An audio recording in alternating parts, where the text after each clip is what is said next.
Hi everybody, I'm Steve McDonald. I'm one of the editors at Investors Daily Edge.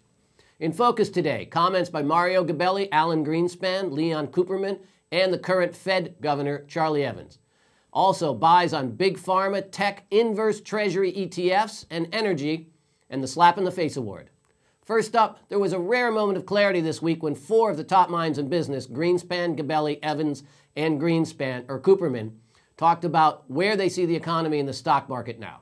This comes from two different discussions, and the thinking was so clear, so on the money, and so not political, I have to spend a little time on it. All four believe we are in an air gap or up against an invisible wall, as Greenspan called it, in this market that is expected in this phase of the recovery. All agree it is temporary. This is not the end of the recovery. Evans, the current Chicago Fed governor, said to expect 3.5% growth by the end of this year. Most agreed we are back on the 60-year growth trend, about 3 to 4% growth, not the crazy growth of the last 10 years. There was an agreement that we are in an environment that is perfect for lots of deals and M&A activity in the market. We've got low interest rates, lots of cash on the balance sheets, and low PE multiples. That's important. This is a deal maker's dream. Several felt we are in the best and most affordable housing market in decades. We've got low mortgage rates, lots of availability, and low prices. Evans in particular said to expect low inflation and high unemployment for several years. That was the Fed president from Chicago. Greenspan made a special point about how productivity gains in industry are largely responsible for some of the unemployment problem. Productivity is through the roof. Business, according to Gabelli and Cooperman, are at what they call right-size employment, or business has the employment level it believes it needs now to function efficiently.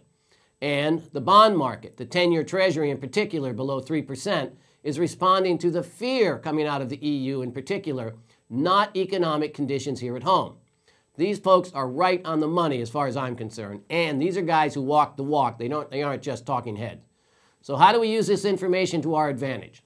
This sell-off we've seen in the second quarter was expected in this type of recovery and should be seen as a buying opportunity. The dip we're in now is a buying opportunity. I'll have some buy ideas for you in a few minutes. The prices of treasuries are fear inflated, and this is a huge shorting opportunity. Look at the inverse ETFs for this. Better economic numbers are coming and will bolster this market. The high cash positions and low PE multiples will result in a lot of M&A activity that will be great for the market. Remember the buying that surrounded all the buyouts that went on in the 80s. We could easily see that happen again. The bottom line, the recovery is in place. This is a buying opportunity right now, and interest rates, especially on treasuries, are fear deflated. Here are some buy ideas. Big pharmaceutical companies. Take a look at the top 5 pharma companies, and you'll see what I mean by low PE and low stock prices, and what they can mean to your portfolio. Just about every one is in the bottom half of their 52-week trading range. They have low PEs and even lower forward-looking PEs, and nice dividends too, which is rare for these companies. Energy. Buy the large energy companies. They're all in the same boat.